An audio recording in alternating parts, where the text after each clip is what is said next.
आइए आज हम आपको देवताओं के द्वारा पूछे जाने पर ब्रह्मा जी से कि पतिव्रता पत्नी किस तरह से होती हैं और उनका कार्य क्या होता है और पतिव्रता धर्म को धारण करने का फल क्या होता है, उसका जो वर्णन ब्रह्मा जी ने किया था, एक कथा सुनाई थी। वही कथा आज आप लोगों को मैं सुना रहा हूँ। आप लोग बड़े ध्यान से सुने, कथा का श्रवण करें। ब्रह्मा जी के द्वारा जो कथा सुनाई गई थी भक्तों, ब्रह्मा जी ने कहा कि मैं पतिव्रता स्त्री का महात्म्य कह रहा हूँ, आप लोग सुनिए। पुराने समय में प्रतिष्ठापुर नामक एक नगर में कौशिक नाम का एक कुष्ठ रोगी ब्राह्मण रहता था। वह ब्राह्मण बहुत ज़्यादा उसके शरीर में कोढ़ हुई थी, पर वो बहुत ही दुराचरण को करने वाला था। पर उसकी जो पत्नी थी कौशिक ब्राह्मण की, वह अपने पति को बहुत ही ज़्यादा सेवा किया करती थी। वो देवता समझती थी, देवता की तरह पूजा किया करती थी, अपने पति को मानती थी और वो उसी के सेवा भाव में हमेशा लगी रहती थी। पर जो कौशिक ब्राह्मण था वो दिन भर उसको तिरस्कार करता रहता था और हमेशा ही वैश्या के पीछे अपने मन को लगा बैठा था। वह एक बार वह अपने पत्नी से बोला कि मुझे उस वैश्या के पास बहुत सा धन लेकर रात्रि में चलो।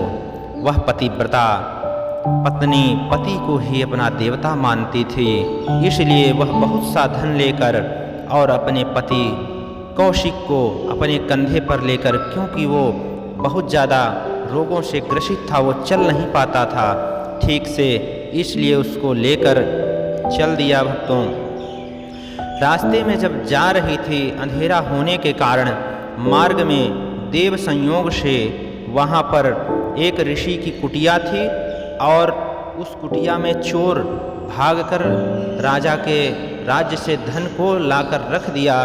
सिपाही खोजते खोजते आए और उन्होंने वहीं पर कुटिया में, ऋषि की कुटिया में धन को पाया, तो ऋषि को ही चोर समझकर उनको पकड़कर ले गए। और उन ऋषि का नाम था मांडव्य ऋषि, और राजा के सामने मांडव्य ऋषि को उपस्थित कर दिया।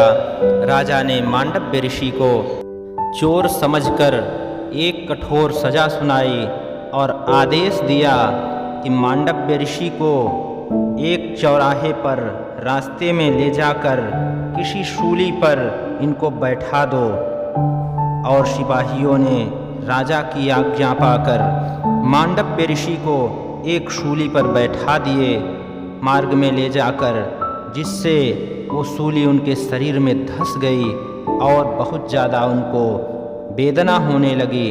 और राजा ने इसीलिए ये किया कि जिससे कोई दोबारा चोरी राज्य में न करे और सबको पता चल जाए, इसलिए राजा ने उनको रास्ते में करवाया था, जिससे सब लोग आते जाते देखें कि चोरी करने से किस तरह की सज़ा राजा ने सुनाई है।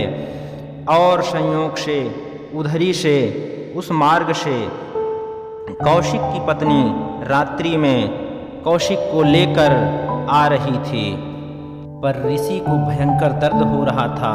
उस दर्द को कम करने के लिए ऋषि ने योग बल से, अपनी योग की अध्यात्म शक्ति से योग मुद्रा में चले गए। वो चले गए, ध्यान में गम्य हो गए कि जिससे पीड़ा कम हो सके। और इधर वो कौशिक की जो पत्नी है अपने पति को कंधे पर बैठाए हुए चली आ रही थी, और देव संयोग से उसने देखा नहीं अंधेरा होने के कारण, और कौशिक का पैर जो है तो मांडव्य ऋषि के शरीर में टकरा गया और उनको भयंकर दर्द होने लगा, क्योंकि उसी मार्ग में वो बैठे थे, उनको सजा दी गई थी। इस बात को वो पत्नी नहीं जानती थी कौशिक की और देख नहीं पाई, जिसके कारण से उनकी समाधि टूट गई मांडव्य ऋषि की। और उन्होंने बोला कि कौन दुष्ट है जो इतना कष्ट मुझको हो रहा है तब भी मेरे को हिला डुला रहा है। जिसने भी ऐसा किया होगा, क्रोध में भर गए मांडव्य ऋषि और उन्होंने एक श्राप दे डाला। बोले कि जिसने भी मुझको हिलाया है, मेरे दर्द को बढ़ाया है, कल सूर्योदय होते ही उसकी मृत्यु हो जाएगी। ऐसा कहना था कि पतिव्रता पत्नी कौशिक की तुरंत ही वहीं पर रुक गई। बोला, हे ब्राह्मण देवता, आप अपना श्राप वापस ले लें, क्योंकि मैं अपने पति को ही भगवान मानती हूँ। इनकी सेवा में ही अपना सर्वस्व न्यौछावर करती हूँ। आप अपना श्राप वापस ले लीजिए, मैं अपने जिंदा जी इनको मरने नहीं दूंगी। पर ऋषि मांडव्य ने कहा कि हे देवी, जो निकलना था मुँह से निकल गया है क्रोधवश, अब ये वापस नहीं हो सकता है। तब पतिव्रता पत्नी कौशिक की बोली कि अगर ऐसा है तो मैं अगर अपने तन मन और हर प्रकार से अपने पति की पूर्ण भाव से सेवा की हूँ भक्तों, ऐसा कह रही है कौशिक की पत्नी, तो कल सूर्योदय ही नहीं होगा। उसी के प्रभाव से, मेरे उस तपस्या का प्रभाव, जो मैंने जिस तरह से अपने पति की सेवा किया है, कल सूर्योदय ही नहीं होगा। और बात सत्य हुई। अगले दिन सुबह सूर्योदय ही नहीं हुआ। ऐसा सतीत्व का महात्मा और प्रताप ब्रह्मा जी देवताओं से बता रहे हैं।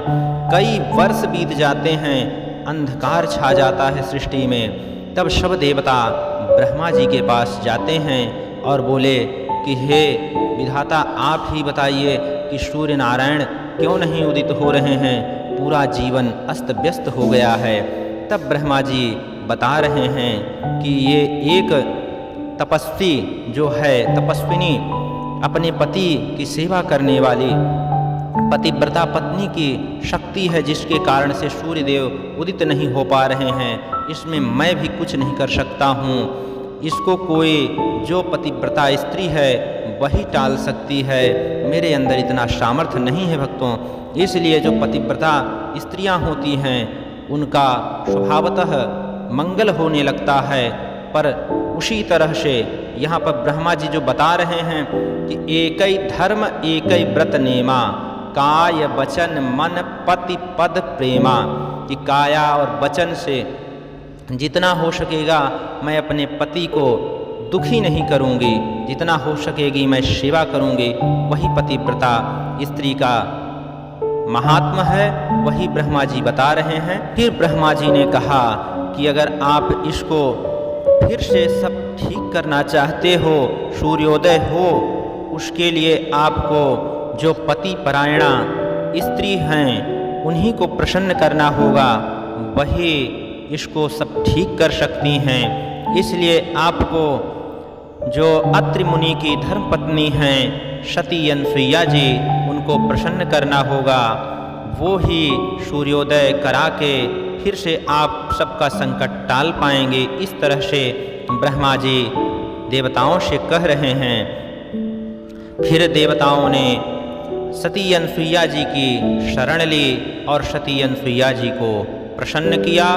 और सती अनसुईया जी फिर से सूर्य नारायण को उदित किया अपने पतिव्रत धर्म से, और कौशिक ऋषि के श्राप से मर जाता है। पर सती अनसुईया जी अपने पतिव्रता धर्म के कारण उस ब्राह्मण कौशिक को पुनः जिंदा कर देती हैं और उसको स्वस्थ कर देती हैं।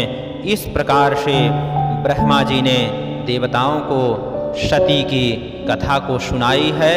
इसलिए भक्तों, हर स्त्री को चाहिए कि अपने पति की सेवा करना चाहिए, और पति को भी चाहिए कि अपने स्त्री का ध्यान रखें और हमेशा उनको प्रसन्न रखें, जिससे उनको प्रसन्नता होती है।